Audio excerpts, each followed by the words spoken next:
Welcome to For the Long Run, the podcast exploring the why behind what keeps runners running long, strong, and motivated. I'm your host, Jonathan Levitt. Through personal and professional connections in the running world, I have the privilege of getting to know some amazing athletes. I've always been fascinated by the psychological aspect of running, and this podcast is aimed at exploring this and much more. I hope you enjoy. This episode is sponsored by Janji.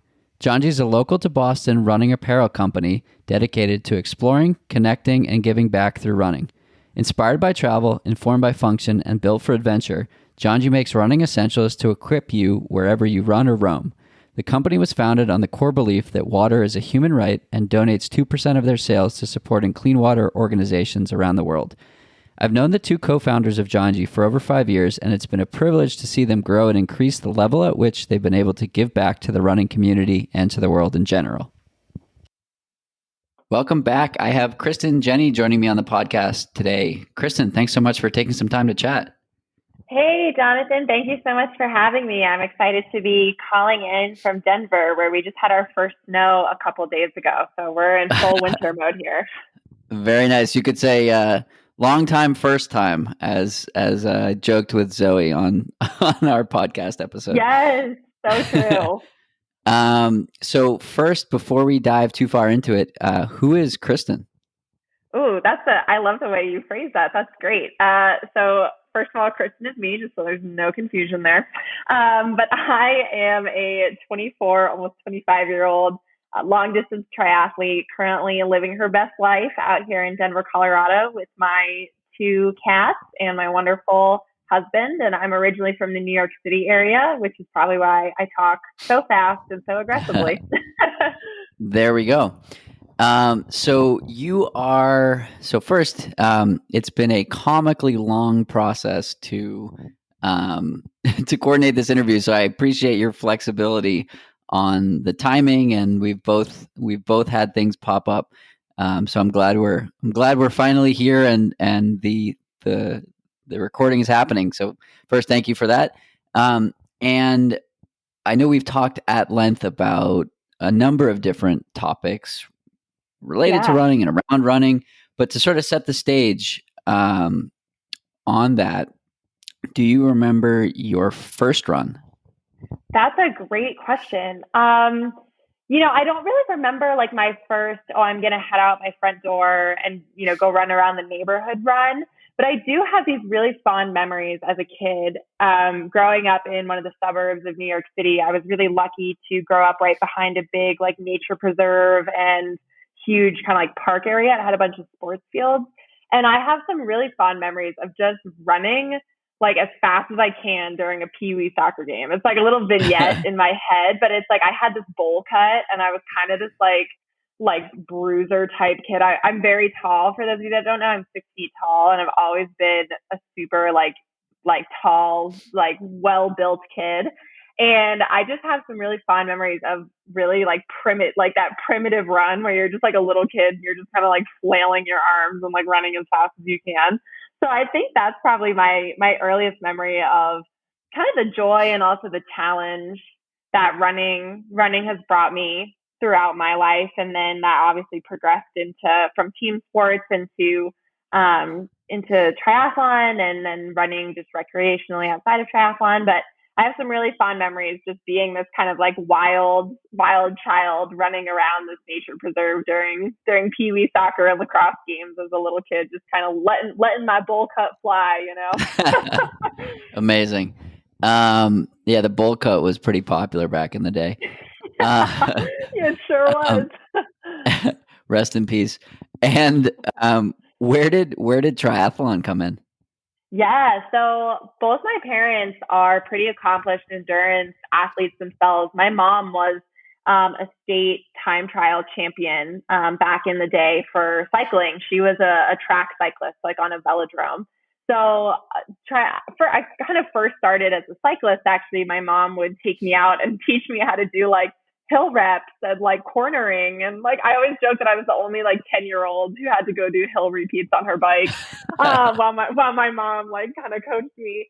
So I always loved like pushing myself, and definitely always loved cycling. And then my dad, who had been in the military and was definitely someone with the attitude of, let's see how far we can take this thing. He started doing triathlons right when they became a sport, kind of in the like mid 70s, early 80s. And he and some of his military buddies would always do a few short course triathlons every year. And remember when you're a kid and your parents like sign you up for things and they're like, too bad you're doing this. Like, I feel like we can all remember that. Like before we had that autonomy to be like, no, I don't want to do this. When I was 12, I guess, my dad signed me up for a kid's sprint triathlon. And I so did not want to do it, like passionately did not want to do it, mostly because I was just a really contrary kid. And I think I was like, no, I'm not going to do this. Like, you signed me up for this? No way. And I ended up doing the kids sprint, which was like a super duper sprint. You know, it was like swim 200 meters, bike 5 miles, run a mile, super short. And I ended up loving it. Like it was one of those things where I like begrudgingly said that I liked it because I had put up such a stink about it right before the race, but I ended up loving it. And as I said, I guess I must have been 13 when I actually did the race. And after that, I think like so many people say about endurance sports, like I was hooked. And I did 1 or 2 sprints every summer because that's when I was off from school, all the way up until college. And then I got involved in the Penn State triathlon team, which is where I went to school, and kind of steamrolled my way into Ironman and 70.3 racing from there. And what was it about that first finish line that you loved? Yeah, that's such a good question. And I think to answer that question, I'll take you back to the start of that super duper kids sprint, which was there's kind of like the joke that triathlon swimming is very different than pool swimming, right? Like you're getting kicked, you're getting hit. And that was no different with a bunch of kids in the water either, let me tell you. And I actually got like up kicked, like someone like kicked me up in my chin during that kids triathlon. And I was so like taken aback that someone would like do that. But I actually got out of the swim and my mom was standing there, you know, because it's like a kids race. And I must have looked like I was about to cry because she was like, don't cry. Just go get on your bike.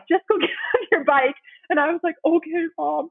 And so I think like the grittiness of the race was something I really liked. Like my initial gut reaction to getting kicked in the swim was like, oh my God, I want to quit and I want to cry. And like, I can't believe I just got kicked.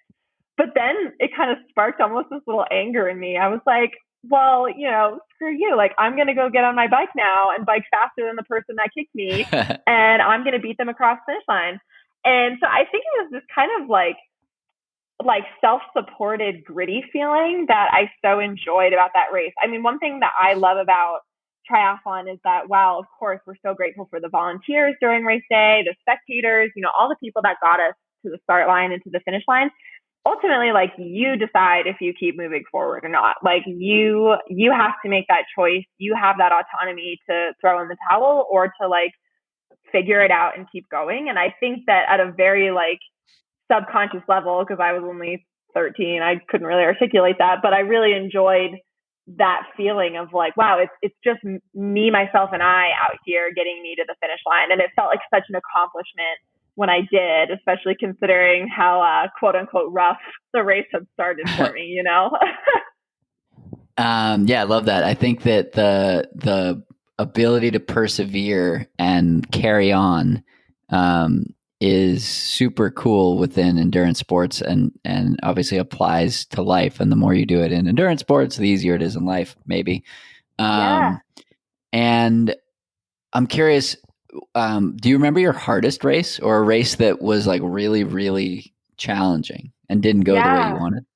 Yeah, that's like, I don't even have to stop and think about that, JL. I've got that one for you. That was one that was actually fairly recent for me, considering that I guess I've been in triathlon now for over 10 years, which is kind of crazy. Back in 2018, I raced Ironman Texas in early April. And that race didn't quite go the way I wanted. I won't even get into that, but I basically made the choice that 6 weeks later, I was going to race Ironman Boulder, which again, I live in Colorado. So it was somewhat of a hometown Ironman for me. But at that time, I was also starting to deal with a diagnosis of generalized anxiety disorder and OCD. And I didn't really want to like confront that at the time, I think, and we can get into that or not, but I was very like, no, that's not me. I don't have that problem. So I wasn't really taking care of myself the way I would have liked to have seen myself do. And so it came to race day for 2018 Ironman Boulder, and not only was it, kid you not, real feel 116 degrees Fahrenheit. So it was, I think it had like a 30% DNF or did not finish rate. That is crazy. But I basically was in like a heightened state of anxiety the whole day. And for people who don't experience or aren't challenged by anxiety or OCD, basically it felt like I was dying the whole day, and not just from the Ironman. Like I was more than just physically. Right. Like I had very much convinced myself that I was going to die, that it was so hot that I would pass out, that I would never finish the race. And these might be thoughts that like anyone is challenged by for sure. But when you have anxiety and OCD, I think the interesting thing is it gets really hard to move past those thoughts. I know an OCD will say that, oh, those are like very sticky thoughts. Like it's really hard to discredit them and move past them. You really buy into those. So all day, even though it might sound funny, like, oh, I thought I was going to die, like I literally thought I was going to die all day. And so that was a really hard race. It was like my slowest Ironman to date, even slower than my first one, which I think everyone has a fairly slow first Ironman. And so that was a really tough race. I finished that race like bawling because it was just such a hard day. And that was really when I will say like I hit rock bottom in terms of needing to come to terms with the fact that I had to start taking care of myself mentally, or else like the rest of my life was kind of going to be like this. So, I like to look at things on the bright side. And so it was a really good kind of wake up call or learning opportunity for me to say like, I need to own this. Like, I don't want my mental illnesses to detract from something that I love so much. And I think what triggered that response that day is, Ironman is our Ironman or long distance running, what have you. Any intense athletic event is already something that's really stressful.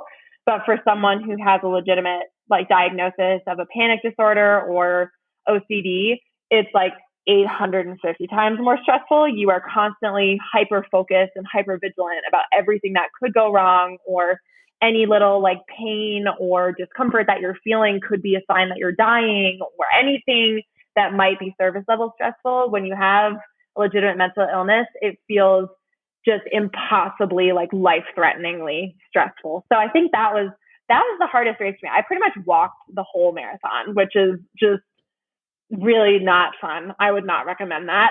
10 out of 10 would not recommend. And I still finished, and I count that as a win. That was such a like I'm going to finish this come hell or high water. But that was a really painful experience mentally and physically.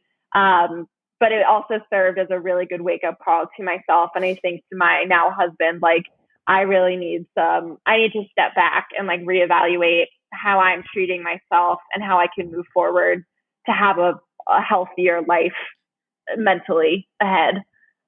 So you mentioned that you felt like you hit rock bottom. Do you think that rock bottom was necessary? Or do you think that even without that race, you could have made a decision to make some changes?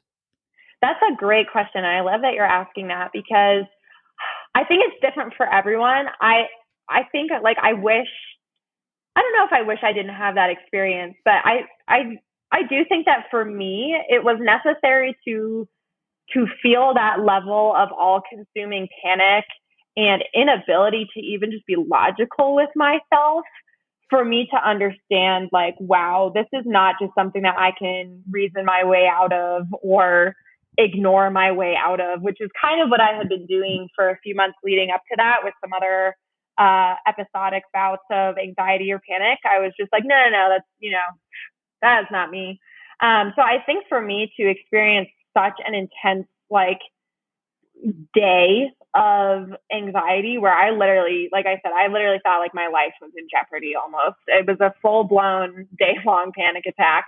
I think it was necessary for me to see how crippling that could be and how much of my joy that could steal from me, because I love racing. I love the camaraderie of racing. I love the triathlon community for the most part. And so to see this disorder start to make me fear all these things that I love was such a scary but important wake up call for me to be like, wow, I do not want my life to become this small and this scary when it does not have to be. And I think as endurance athletes and as, even if you're not an endurance athlete, if you're a sprinter, if you prefer 5Ks, like as athletes in general, I think that we are so taught to like just tough our way out of things, oh, just if I just work harder, this problem will go away. Or if I just train more, I'll get better. And so I think that was very much my mentality. I had always been an athletic, high achieving kid growing up, which is honestly looking back, I see fragments of where my OCD and anxiety showed up as an adolescent. But I think for me, I just had this idea in my head that if I just worked harder, or if I just like put my head down more, it would all go away.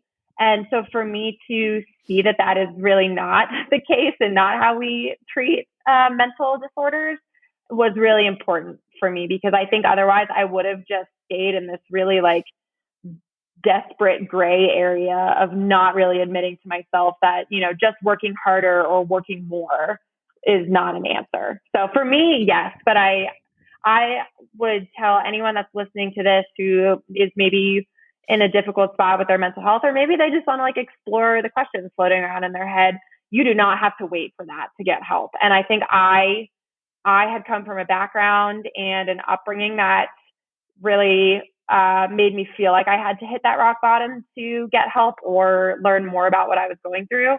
But you do not have to wait to drown to learn to swim. I have someone in the medical field, or the mental health field, who I really look up to, who says that quote a lot. And I resonate so much with that. So if anyone's listening to this, do as I say, not as I do. You do not have to wait to drown to learn to swim. You should absolutely explore your mental health well before the point of hitting rock bottom. I think that line is perfect. And I completely agree.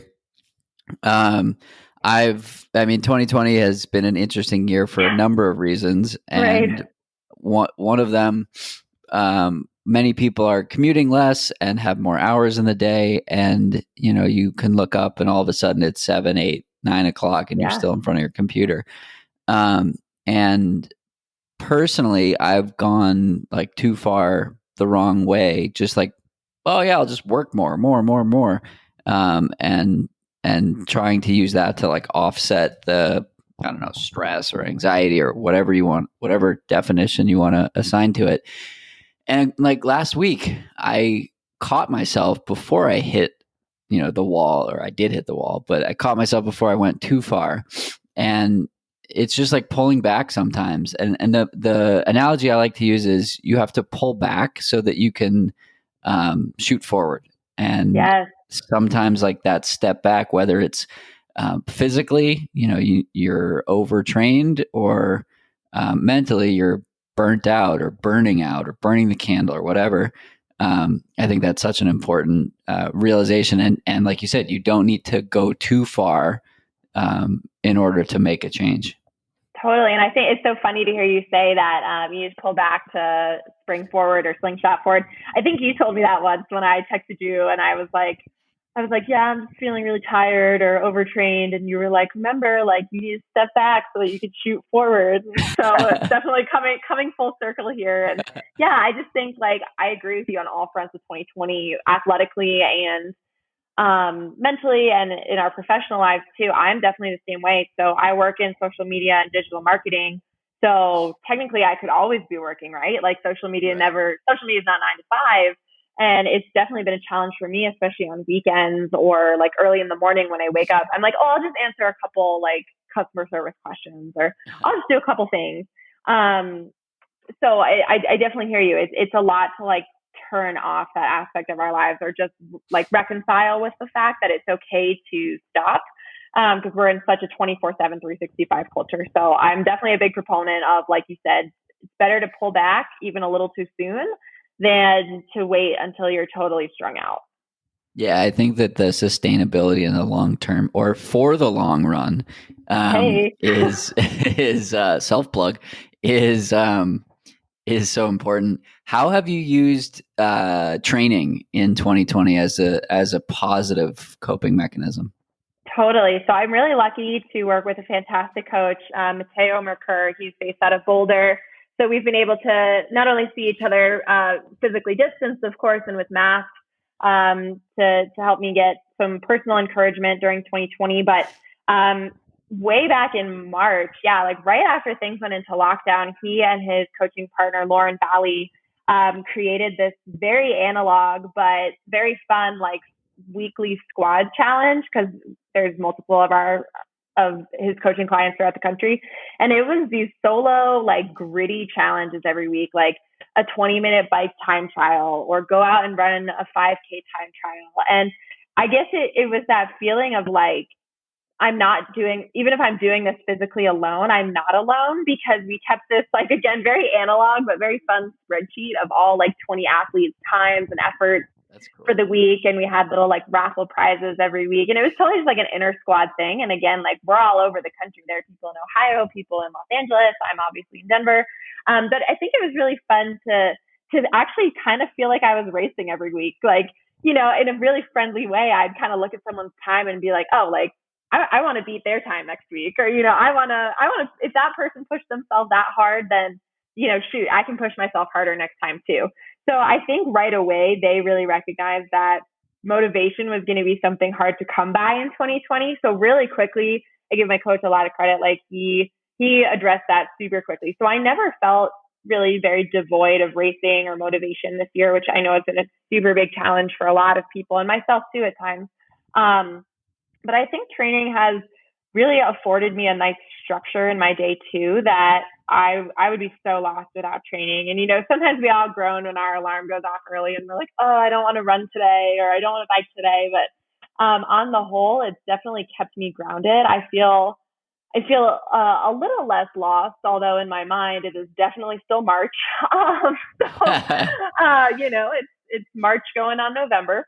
But I definitely think it's provided me a really nice structure and way to just like feel normal in a year that is so dynamic and not normal. You know, it's like when I'm sweating like a pig on my bike and grunting and making all those beautiful sounds, you know, it feels okay for that hour or that 90 minutes. Or when I'm out for a run in Boulder and it's a beautiful day and there's no wildfire smoke, you know, it feels normal. And so for me, it's provided this really nice, normalized structure. And I sure wish it was 24 hours a day that felt normal, but if it's only an hour or 2 or 3 that I can get, I will certainly take that. And then lastly, you know, and again, I think any athlete can relate to this, whether it's a team sport or an endurance athlete. But it just provides that release, right? Like for example, yesterday, I had a longer work day and I didn't really want to do this bike and then run off the bike because I was like, oh, you know, Netflix, like that sounds great too.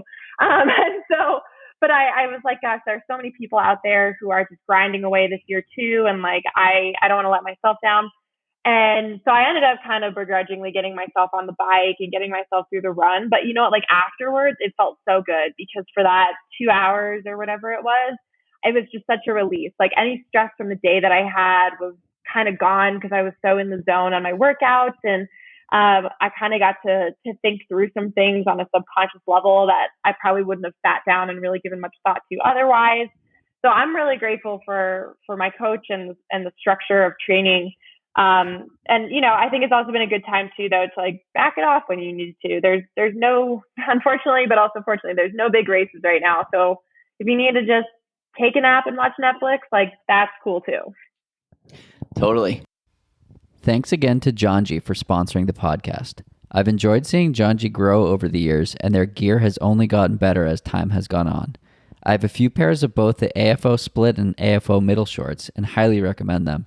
Their singlets are super cool too. You can take 15% off all month with the code FTLR15. I hope you love them as much as I do. And now back to our conversation.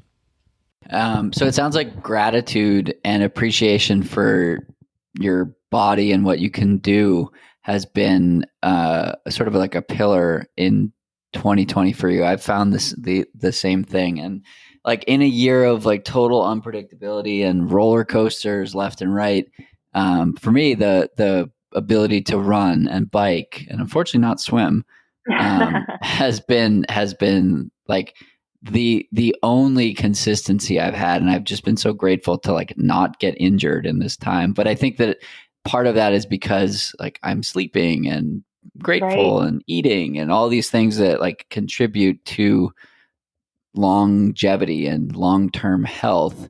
And hopefully like some of that stuff can be taken away and applied, not taken away, can be applied when racing comes back, or when, you know, a more defined season comes back. But I think that it's interesting to hear how the motivation is so different for different people. So I'm curious, are you motivated by races, or are you motivated by training and the process of like putting in the work? Yeah, totally. And I have to go back to your gratitude point. And, I think you've had so many amazing people on your podcast. And I've had the great honor of getting to know Amelia Boone and her story. Hey, Amelia. And I think that she has really inspired me to like tap into that gratitude a little bit more. Like I started doing a morning gratitude journal because of her. And so I can't take all the credit that, I just have this like gratitude intrinsically instilled in me. There are definitely still days where your girl gets annoyed at traffic. Okay. Like I'm not perfect, but I think that there have been a lot of awesome people in the sports community who have influenced me positively to like take that step back and get a little bit more intrinsically motivated, to like feel motivated by the fact that I'm healthy, or feel motivated by the fact that I can have the resources to get up and go run or bike. But getting a little bit more into that motivation piece, yeah, I think I am really motivated by training. I love races for sure. And I miss them. And I don't want that to be misconstrued as like, oh, races, who cares? Because that's definitely not what I'm saying. But if we never raced again, I don't want to say I'd be 100% okay, because I would miss the camaraderie of racing and kind of the fanfare of it all. But I would be okay. Like I really, really enjoy training, again, for all the reasons that we talked about: the structure, the mental release, the physical, like exertion component of that kind of type, what do they say, like type 2 fun or whatever. But I'm definitely motivated. I'm motivated to get out there and get the best out of myself, whether there's a race coming up or whether it's because I just want to see how far or how fast or how hard I can go. So for me, if we never raced again, you would still find me out on a blazing hot summer day doing an 100-mile ride. Like that is fun to me. And that is such a way for me to get in touch with myself and how hard I can go and how far I can go. And, getting back a little bit to that mental health piece, which is such a big thing for me. Like I used to be so afraid of my own thoughts. And I think a lot of people can resonate with that, whether you have a mental health affliction or not. Like it's a stressful year. It's hard to know what's in the future. And in fact, it's impossible to know what's in the future. But I used to be so worried about like, I'd get these crazy worries and I'd be like, oh my God, now I need to go check on that person, or I need to go do this thing to get rid of that thought. And so it was actually really scary for me to like go out for like long rides or long runs, because I would just be like all consumed by these worst case scenarios. So for me, I think just the fact that I can like go train now and feel at ease and in good company with my own thoughts, it doesn't mean I still don't have messy, difficult thoughts, but that I can welcome them and invite them to come along for the ride. Like that means the world to me. So for me, like training will always be the motivator, because I know so intimately what it's like to have training be the stressor, if that makes sense. So I love training. I love getting out there. I always make my husband kiss me after a gross bike ride, and he does it somewhat willingly. So I will always be motivated by training. That to me, that's the most fun part of being involved in the sport. I totally agree. I love racing, and I think the part that I miss most is as you said, the camaraderie of like race weekend. And like, I like to get to a race on a Wednesday or Thursday and like get to know the area and all that kind of stuff. Do some podcasting, which I miss in person podcasting tremendously. But yeah, 2020 for me has like cemented the, like, I just love to train. And it's what you said. Like I got more into cycling this year than ever before. I mean, I probably would say I haven't biked this much since I was like 14 years old, probably. You're crushing And it, dude. You're crushing it on the bike. I've been following your posts. You're killing it. it's fun. But what I was getting at is like, you're there with your own thoughts, and like you're, I mean, similar to a long run, but you're 30 miles into a 70-mile ride, and like, you have many, many hours ahead. And it's that like, okay, what am I going to think about now? I think that the like ability to like think and be with your thoughts is even more pronounced on the bike. And I know all the trail and ultra runners are going to say, just run longer and you'll get there. and I, Right. and yep, that's right. The one time I've gone, more than 10 hours of running, I had plenty of time with my thoughts, and I see why that statement would be made as well. But I think that's the whole point of it, like to be able to like marinate with what's going on internally and be okay with like the silence that you're presented with, because that means you need to spend that time with yourself. I think it's fascinating. And sorry for all the sniffles. I've had I had a bowl of hot sauce for dinner, apparently. So incredible. You're just no. getting really emotional. It's fine. It happens to we all talk about running and we cry, basically. It was a delicious bowl of Mexican food, and it was just like a pile of hot sauce on top of it. But anyways, so how did you get to that place where you could be alone with your thoughts? Because you shared that you couldn't be there initially, and I think a lot of people struggle with that. Yeah, and that's the load. I like wish I had a one sentence answer where I was like, everybody just do this, and you'll be great. But eat oranges. Just eat vitamin C, and like don't work a full-time job, and you'll be fine. Yeah, I think that's such a good question. And again, I think having, whether that resource is a therapist or just getting some books on anxiety or OCD from trusted sources, or surrounding yourself with inspiring, uplifting people, just getting yourself in the right space to start doing that work is really important. I have heard this analogy before, like when we start to do something in a physical activity, right? Like maybe it's pull-ups. I've been working on doing pull-ups all of this fall, and I'm not very good at them, but that's what I've been working on as a non-competitive thing. I didn't like wait to feel strong to do pull-ups, right? Like I just said, well, I'm probably going to suck at this, but I guess I'll start anyway, because I've got a safe pull-up bar and I've got a pillow under me if I totally lose my grip and fall. So I'm just going to go for it. And you know what? I sucked at it at first, but now I can almost do a full unassisted pull-up. And that's progress I'm satisfied with. And where I'm going with this on the mental side, as long as you're in a safe space and you have the resources around you to put you in that positive, safe space, you don't need to wait to feel happy or to feel not anxious or at ease to start addressing the things that are weighing you down, right? Like it's the same thing with a pull-up. I didn't particularly feel like ready to do a pull-up, but I said, I'm going to give it my best shot and we'll see how it goes.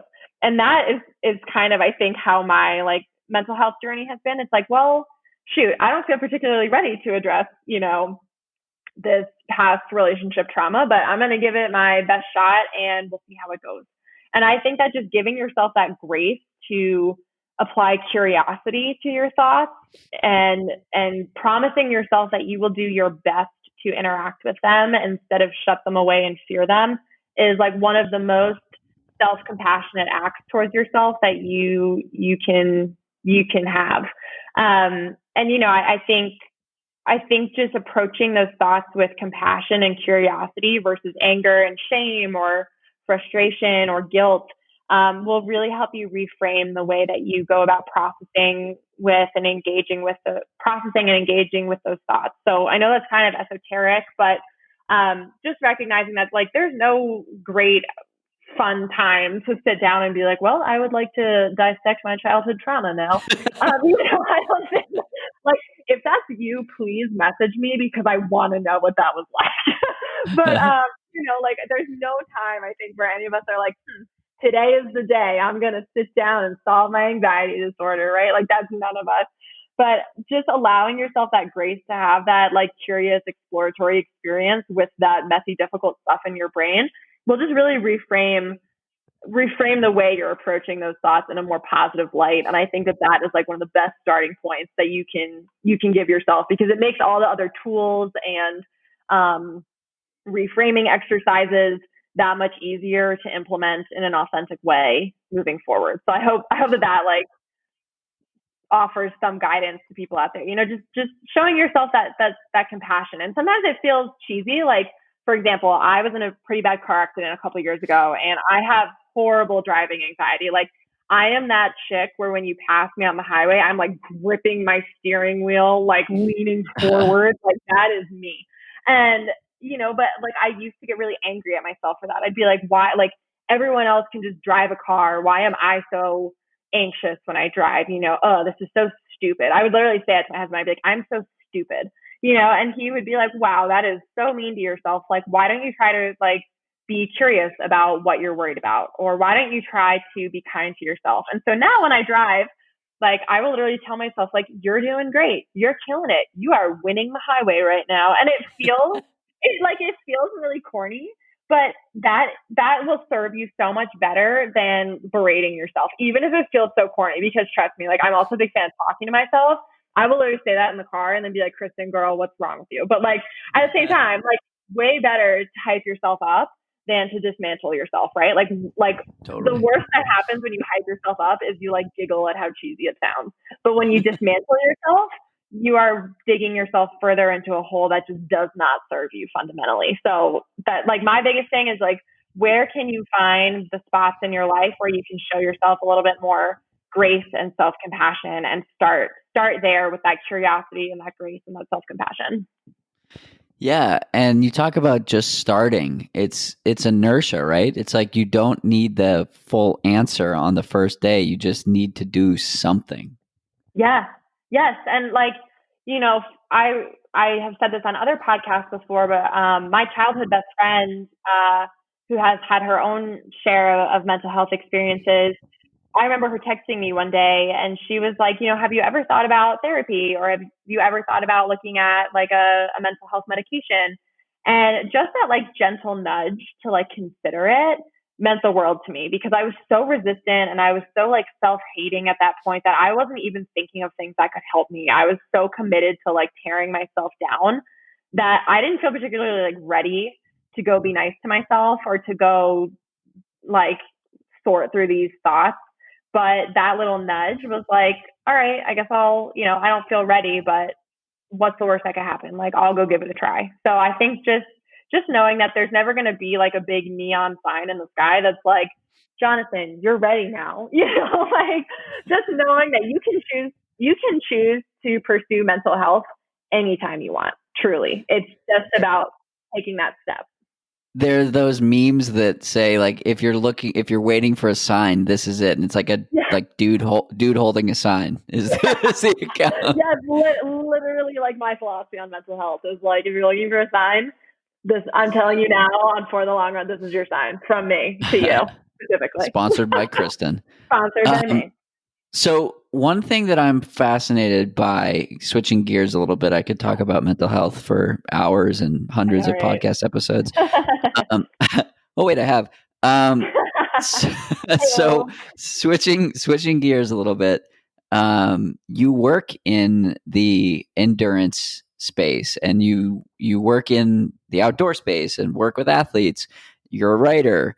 Talk to me about balance and how right? Because like a lot of people are like, oh, I'd love to work in running or triathlon, and a lot of people start working in running or triathlon and realize that they hate it, and they hate being forced to do what they previously only did for fun. So talk to me about your relationship with work, knowing what you do. And first, what do you do? Yeah, so I just started working for a company called Super Sapiens, which is powered by the Abbott Libre Sense glucose sport biosensor. You can only work there if you can say that 5 times fast.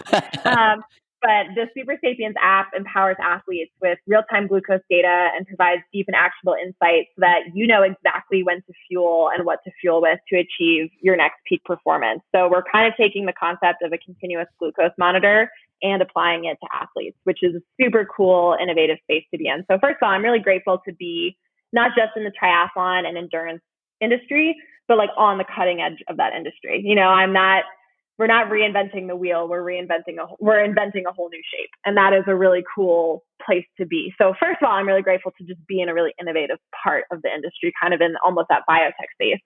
But secondly, yeah, I think there's a misconception that, if you work in the triathlon or running space, you play triathlon or play running all day, and that is not the case. A lot of the brands that so many of us enjoy are brands, and they have whole companies and people working their butts off behind them to make it a product that you can enjoy in your free time. So I think first and foremost, like, it is work. I am not just like tootling around on my bike all day, although if my company listens to this, like, if you would like me to do that for testing, of course, just let me know. You can send a smoke signal, like, let me know. Not opposed. Maybe we just have a discussion. DMs. Yeah, just shoot me an email, But so first and foremost, like, it is not like all play. There's definitely an aspect of work hard, play hard in the triathlon and endurance industry.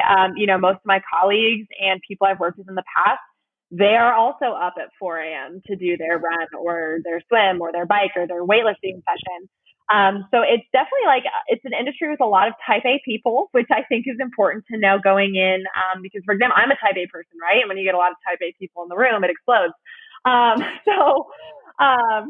I think it's important to recognize going in that you have to carve out that like regenerative space for you. So I really like to cook. Like, that is definitely a restorative, regenerative space for me. Like, the homemade, I didn't quite get on the homemade sourdough train. Like, I'm not that cool, but I did. You missed out. There's plenty more pandemic ahead, so you could still become a sourdough person.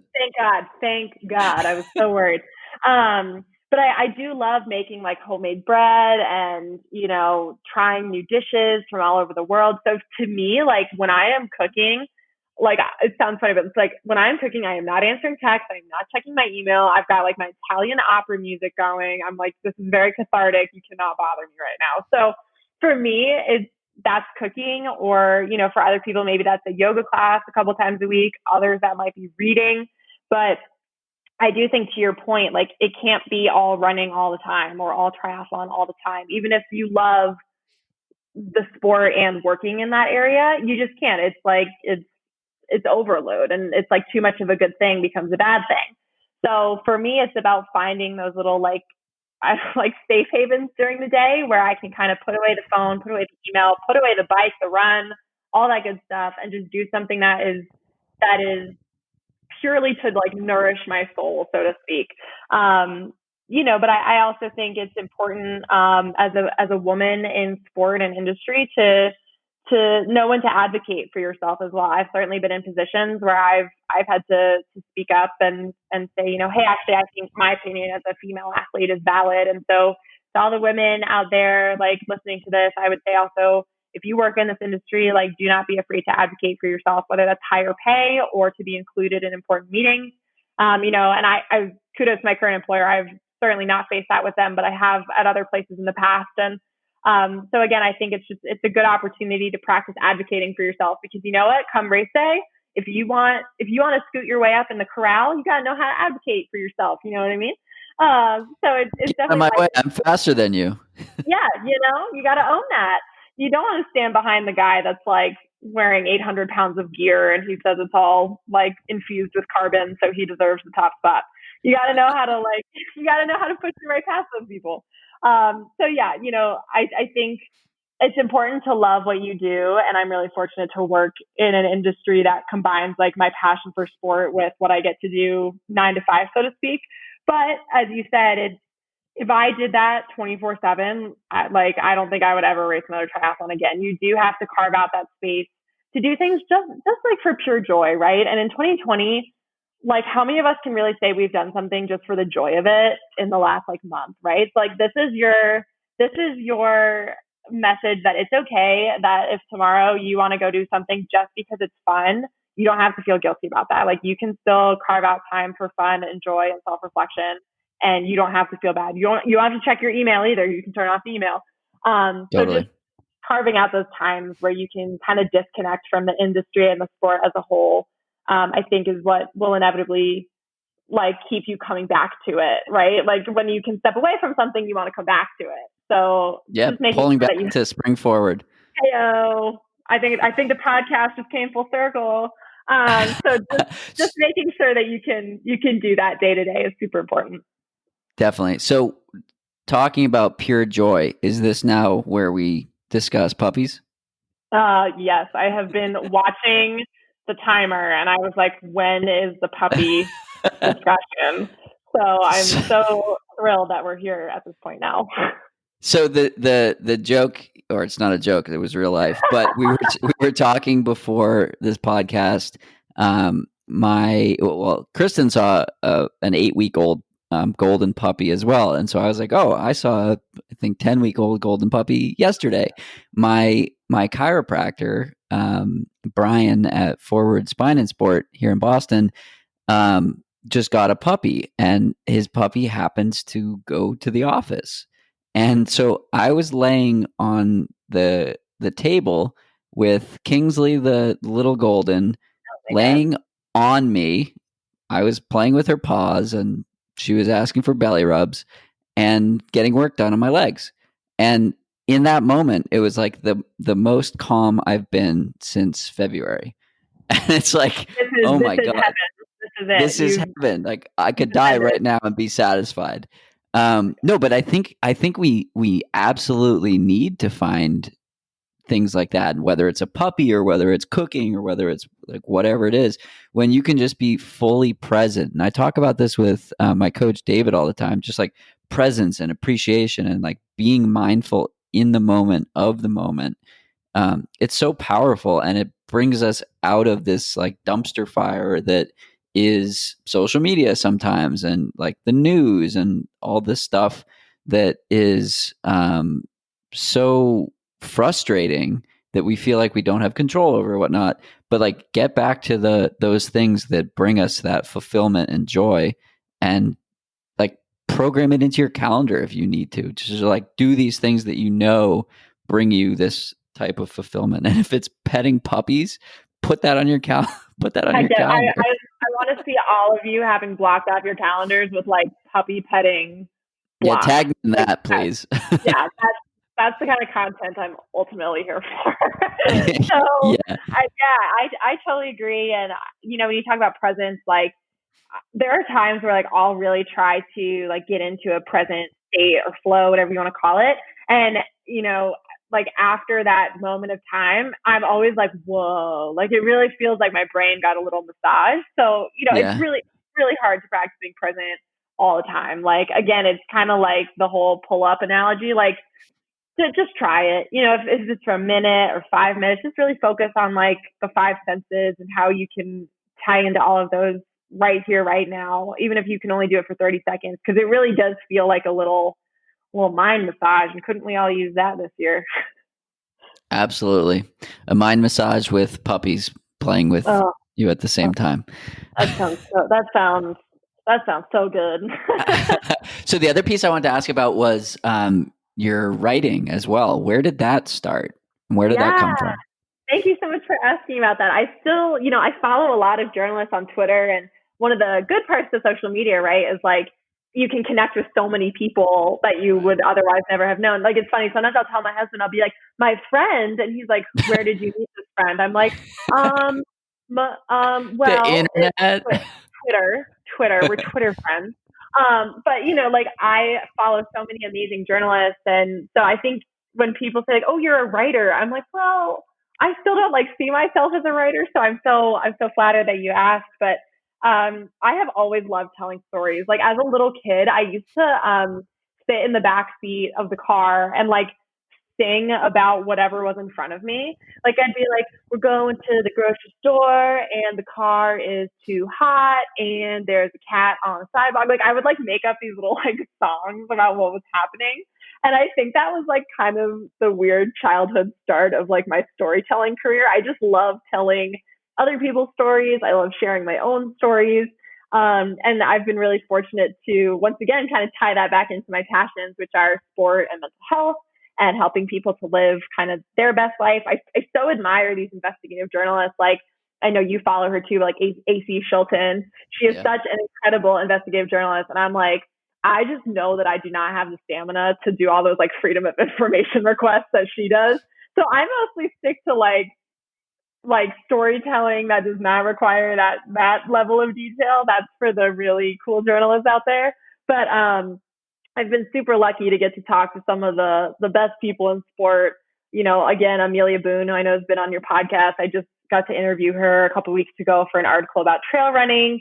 I've gotten to talk to some of the top triathletes in the world before. And, you know, similar to podcasting, right? It's just another way to connect with people. And I'm always so flattered, like, if someone reads an article and they say, oh, I learned something from that, or I felt reassured, or I felt like I knew what my next step was going to be because of your article. Like that is like the highest praise that I could get, even more than like, oh, you're a great writer or you're a good writer. Like that's great. But when people feel like they come away from reading my articles and they feel more informed or more positive or hopeful or excited, like that is ultimately what I want people to feel. And so I certainly hope they do. And if you are inclined to spend your evening reading my work, which you may, you can find me mostly on Triathlete Magazine's website. I do a lot of digital articles for them, but it's just been a really cool way to get to talk to people in the sport. To me, it's just enriched my whole experience in triathlon. Like, I think it really helps me to think outside of myself. You know, like I've got a good story and that's great, but what I'm really interested about are the people who are like really making a big difference in the sport, or the people who have had to fight tooth and nail just to get to the start line. Like those are the stories that I care about in the sport. And I think that's what will keep bringing people back again and again to start lines across the world, you know? Totally. It's funny you mentioned AC Shilton. I emailed her today. Just like of all people you could mention, it was her. And then you talk about the game changers in the sport. You've got to connect with my friend Dana Giordano. She's a professional runner here in Boston on BAA, podcast guest, and also podcast host.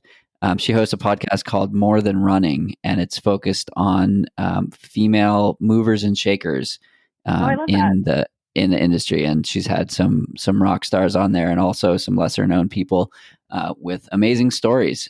So I think that'll be a fun one for you to connect with. And for those listening, Dana's podcast is awesome.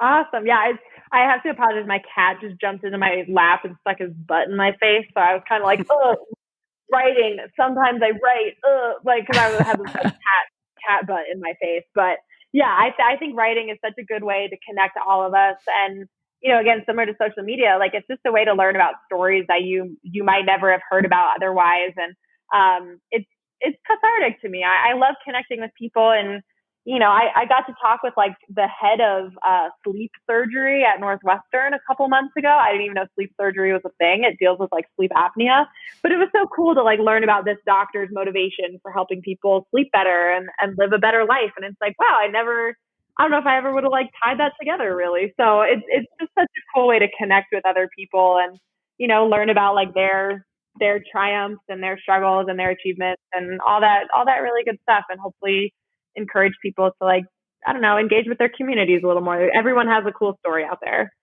Totally. What was the doctor's motivation? Well, he wanted to help people like live their best life. I guess I didn't realize this, but it's like 60 or 80% of Americans will experience some kind of like adverse sleep experience in their life, like whether that's you know, seasonal insomnia or more serious sleep apnea. You know, and he wanted to help pioneer this field of kind of like a combo of like neurology and also like ENT surgery and expertise to find new ways, to non-invasively help people get better night's sleep. So it was like a 20-minute, it was supposed to be like a 20-minute interview, and we ended up talking for like an hour because I was just like, wow, tell me more. So, I think it's always really cool to connect with people like that, because it's like, do you think the head of sleep surgery at Northwestern would have given me his time if I was not a journalist? Probably not. So, I feel so privileged to get to talk to these people. And I think also one thing that I really am trying to do, and I don't say this as though I'm some savior, but this year has really opened my eyes to like, how can I include more varied and diverse voices in my writing? So like, I don't ever want all of my sources for a piece to be like straight white guys, like I want to include people of color, people of different orientations, people from different places all throughout the globe. And I think as a journalist, even if you feel like, because sometimes for me, I'm like, well, who really reads my stuff? It's only triathletes, but I'm like, I can still play a part in pushing all of us to be better and to think a little bit more inclusively. And I'm certainly not perfect at it, but I do love that writing kind of affords me that unique perspective and opportunity as well. Well, right. It's like the fundamental issue with it is like people don't do it unless they see people that look like them. And like I had like a bit of an embarrassing realization myself where like, I don't know, like 80% of my podcast guests are straight white women and like in their 30 to 45 or whatever age range. And so I'm like, wow, I'm contributing to this and had no idea. So it's that, realization, acknowledgement is the first step, and then changing the actions that you're taking from there. I mean, I had a guest challenge me to post 6 episodes in a row without a white male. And I was like, well, actually that's not that difficult. Right. Because of like the guests that I've had in the past. But the point is, I think these are the challenging or conversations that need to be had, or like internal dialogues that need to be had. Like, oh yeah, I'm going to actually seek out a diverse representation in this article or whatnot. And like, I'm able to see how we make decisions on the blogging side for what I do for work or in email marketing. Right. And like those conversations are happening now for the first time ever in my career. And it's like the low hanging fruit. Like that's the easiest part. But like, what a shame that like the easiest part wasn't being done. Totally. And like, I think just real quick, like bringing it back for both of us kind of working in the like sports or health and wellness industry, unfortunately, I think triathlon and, I think running is probably more diverse than triathlon, but still a lot of it can be homogenous in varying sectors of running. In my space, I'm a social media person. I often get the privilege to contribute to like who we look for photo shoots or the kind of content we capture. And so I've tried to push myself, like you say, low hanging fruit, like guys, like let's make sure that all of our models or all of our content features aren't just of white people. Like how can we bring diversity into the sport? Again, and I don't have all the answers, and this is pretty low hanging fruit. I'm not claiming to be any kind of like great ingenious person here, but just pushing ourselves to even take that step in any of our industries. But I think especially in running and triathlon, it's like, how can we step out of our own microcosms and say like, wait, is everyone I'm interacting with, everyone I'm posting about, and everyone I'm talking to just like me? Or do I have a varied community around me? And if I don't have a varied community, how can I take steps to learn about one, to invite other people into my community, to step out of my own community and become part of another community? Like, how can I take those steps to push myself to be a positive force for diversity and inclusion? And that's something like I'm really trying to educate myself on. I'm really trying to learn from other people and know when to like shut my own mouth and just learn. But I think it's something we can all challenge ourselves to do, whatever industry or space we are in. Absolutely. For sure. Completely agree. So on that note, where can we find your triathlon adventures, your writing, all of that good stuff? If we want to learn more from you. Totally. Well, I'm kind of a no one, but I'm really hoping that this podcast is my launch into fame. This is it. So, the 10 million listeners will launch you into stardom. So if you guys can all watch out, Joe Rogan. Yeah. So if you guys can all please make me famous, it'd be great. Just kidding. I would be a terrible famous person. I just have to tell you. So we got our wedding photos taken this summer, physically distanced. It was just my husband, myself, and a photographer. But the two of you were distanced? No, I'm kidding. No, could you imagine? It'd be somebody like, honey, please stand farther. Step away. But like, I was so tired after. I was like, I could never be a celebrity. Like, not that I really ever would be in the first place, but like, I literally told the photographer, I was like, could we take somewhere I'm not smiling? My face hurts. So like, let me tell you, like, I would not be a very good famous person. Anyway, if you want to read some of my writing, I write on that. Yeah, just on that note, if you want to take a look at some of my writing, especially in the triathlon space, you can just search for my name on Triathlete Magazine. I think it's just triathletemagazine.com. I write on everything from Paralympic triathletes to the best masks to wear while working out. So it's a wide variety of topics. Highly encourage you to take a look. And on social media, probably most active on my Instagram and Twitter accounts. Instagram is Kristin Jenny 207, and my Twitter is something I can definitely tell you off the top of my head here. Is K_Jenny7. If you like mostly cat memes and retweets, that would be the place to go. Because I don't do very much original tweeting. It's mostly like lurking and then retweeting and then also pics with my cats. So if that sounds like you, we could be friends. Amazing. Well, thanks so much for taking the time to chat today, and hope to see you out in Colorado at some point soon. Yes, we need to get you and the whole Inside Tracker team out here sooner than later, but hopefully that includes the vaccine. So thank you so much for having me on here in this dynamic year, and everyone just keep on keeping on. We're going to be okay. So thank you so much if you've taken the time to listen. There we go. That's it for today's episode. Like many long runs, it's sad when it has to end. I hope you join in next week on For the Long Run, and in the meantime, happy trails. If you've enjoyed this episode, it would mean a lot to me if you shared it so that others can find it and enjoy it too.